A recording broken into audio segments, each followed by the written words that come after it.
पाठ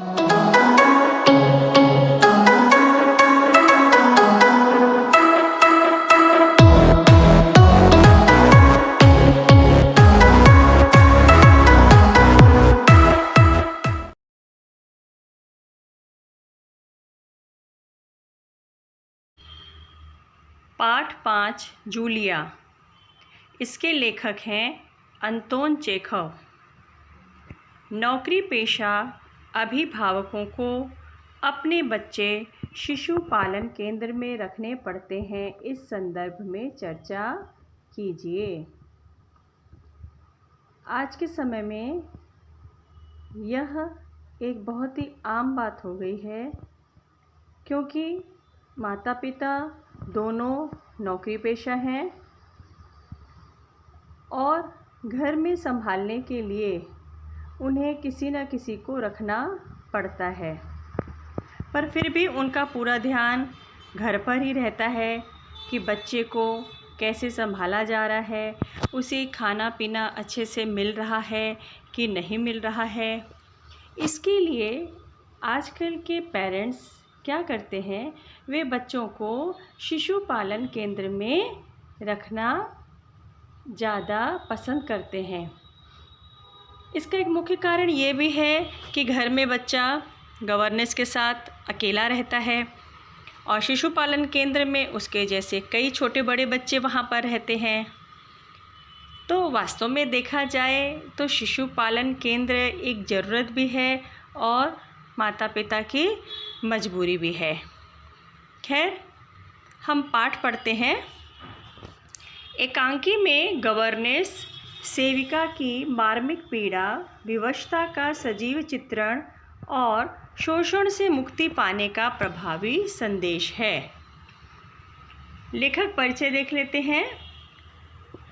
महान रूसी साहित्यकार अंतोन चेखव प्रसिद्ध कथाकार और नाटककार थे। उनकी कहानियों में सामाजिक कुरीतियों का व्यंग्यात्मक चित्रण किया गया है। इनकी प्रमुख कृतियाँ a dreary story, the wife, Anna on neck, a bad business, the bird market, old age, Grisha आदि, इवानो, द चेरी ऑर्चर्ड आदि नाटक ये प्रमुख हैं। गद्य संबंधी ये जो जूलिया पाठ है यह एकांकी है। एकांकी किसे कहते हैं? एकांकी इसका आकार छोटा होने के कारण इसमें एक ही कथा होती है। इसकी कथा व संवाद आदि से अंत तक रोचक और आकर्षक होते हैं। प्रस्तुत एकांकी में रचनाकार ने दब्बूपन को त्याग कर अपने अधिकार न्याय के लिए सजग रहने हेतु प्रेरित किया है। तो चलिए पाठ की पंक्तियाँ पढ़ते हैं। बच्चों की गवर्नेंस जूलिया वॉल्सीदेवना आती है। जूलिया दबे स्वर में, आपने मुझे बुलाया था मालिक। गृहस्वामी, हाँ हाँ बैठ जाओ जूलिया, खड़ी मत रहो। जूलिया बैठती है और शुक्रिया कहती है। गृहस्वामी कहते हैं, जूलिया मैं तुम्हारी तनख्वाह का हिसाब करना चाहता हूँ। मेरे ख्याल से तुम्हें पैसों की ज़रूरत होगी और जितना मैं तुम्हें जान सकता हूँ मुझे लगता है कि तुम अपने आप पैसे भी नहीं मांगोगी, इसलिए मैं खुद ही तुम्हें पैसे देना चाहता हूँ। हाँ, तो तुम्हारी तनख्वाह 30 रूबल महीना तय हुई थी ना?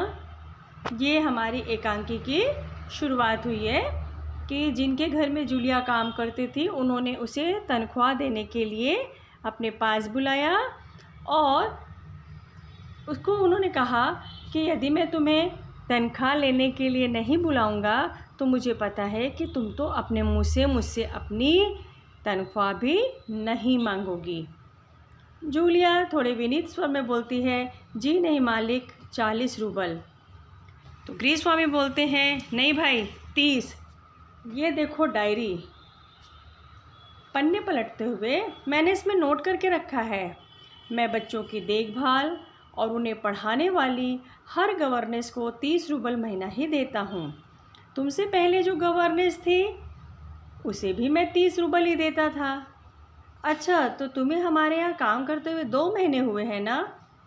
फिर जूलिया बोलती है, जी नहीं, 2 महीने 5 दिन।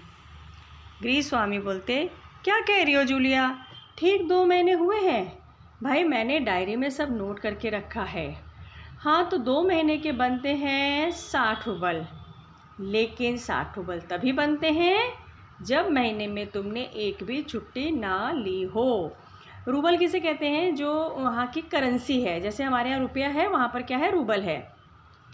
तुमने इतवार को छुट्टी मनाई है, उस दिन तुमने कोई काम नहीं किया, सिर्फ कोल्या को घुमाने ले गई हो। और ये तो तुम भी मानोगी कि बच्चे को घुमाने के लिए ले जाना कोई काम नहीं होता। इसके अलावा तुमने 3 छुट्टियाँ और ली हैं, ठीक है ना? जूलिया दबे स्वर में, जी आप कह रहे हैं तो ठीक है। गृहस्वामी, अरे भाई मैं क्या गलत कह रहा हूँ? हाँ, तो 9 इतवार और 3 छुट्टियाँ, यानी 12 दिन तुमने काम नहीं किया, यानी तुम्हारे 12 रूबल कट गए। उधर कोल्या 4 दिन बीमार रहा और तुमने वान्या को ही पढ़ाया। पिछले हफ्ते शायद 3 दिन दांतों में दर्द रहा था और मेरी पत्नी ने तुम्हें दोपहर बाद छुट्टी दे दी थी। तो 12 और 7 19 ना गए। हाँ तो भाई घटाओ 60 में से 19, कितने रहते हैं? 41 रूबल, ठीक है। जूलिया रुआंसी हो जाती है, रोते स्वर में बोलती है, जी हाँ। फिर गृहस्वामी ने डायरी के पन्ने पलटते हुए कहा, हाँ याद आया, 1 जनवरी को तुमने चाय की प्लेट और प्याली तोड़ी थी। प्याली बहुत कीमती थी, मगर मेरे भाग्य में तो हमेशा नुकसान उठाना ही बदा है। मैंने जिसका भला करना चाहा उसने मुझे नुकसान पहुंचाने में कोई कसर नहीं छोड़ी है। खैर मेरा भाग्य।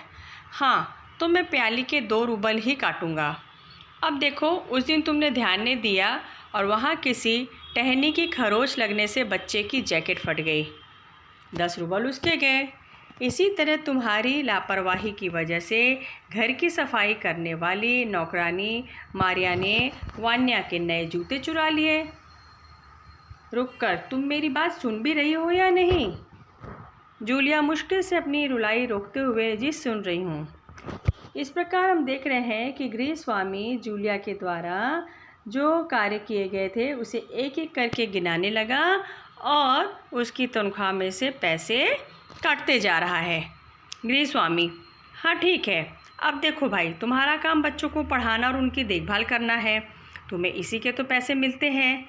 तुम अपने काम में ढील दोगी तो पैसे कटेंगे या नहीं? मैं ठीक कह रहा हूँ ना?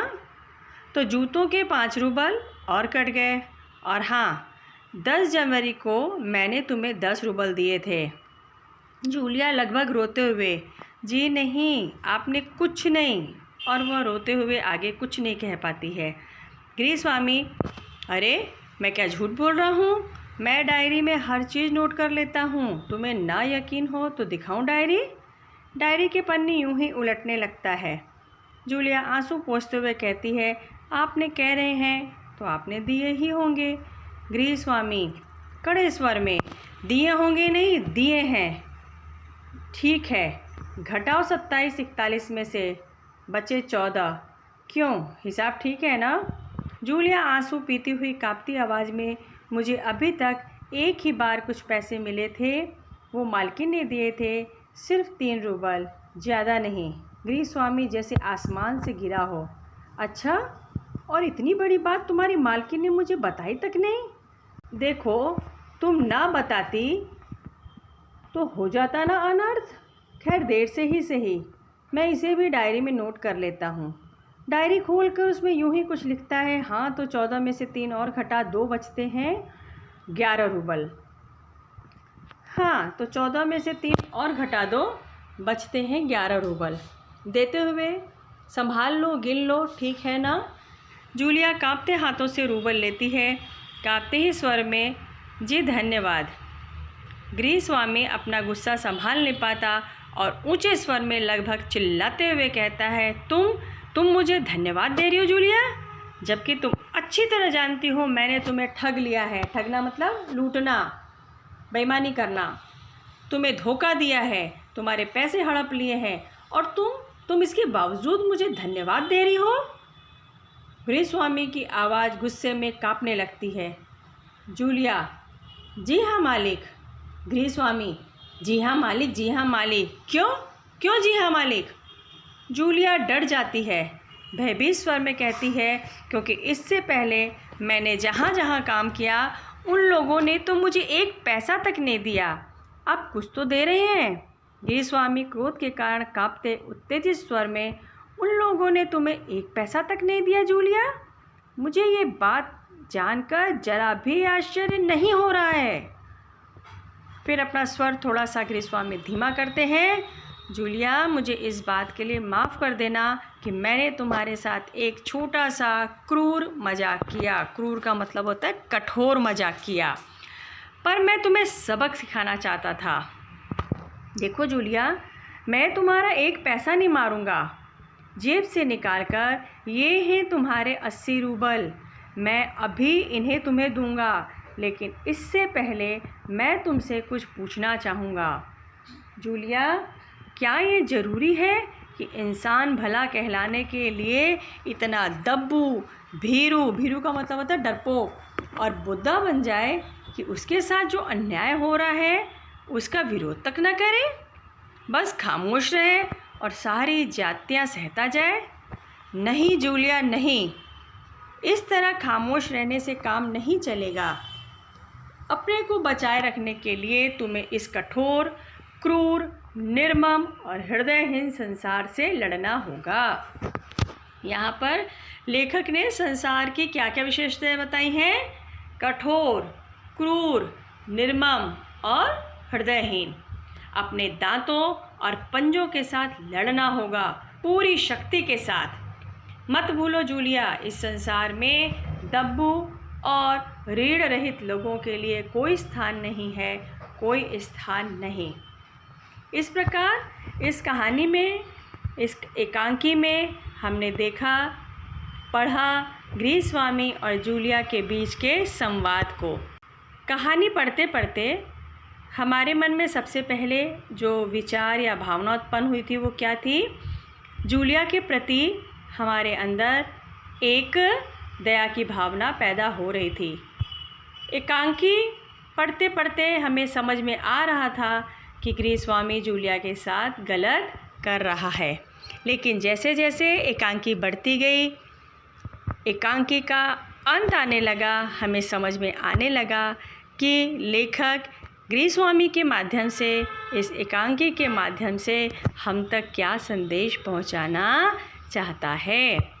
हमें समाज में अच्छे तो रहना है, परंतु अच्छे बने रहने का मतलब यह नहीं है कि हम अपने ऊपर होने वाले अन्याय, अत्याचार और शोषण के विरुद्ध आवाज़ भी न उठा सकें। जब तक हम डरपोक, भीरू और दब्बू रहेंगे, तब तक ये समाज हमारे साथ अन्याय करता रहेगा। ये आप साथ में यहाँ पर कृतियाँ भी कुछ देख रहे हैं जो पाठ के बीच में दी हुई हैं। तो इन कृतियों को हम प्रश्नोत्तर के साथ करेंगे। उम्मीद है आपको यह पाठ अच्छे से समझ में आ गया होगा और लेखक जो संदेश देना चाहता है वह संदेश आप तक पहुंच गया होगा। तो फिर मिलते हैं एक नए वीडियो में नए विषय के साथ। तब तक के लिए खुश रहिए, मस्त रहिए और स्वस्थ रहिए।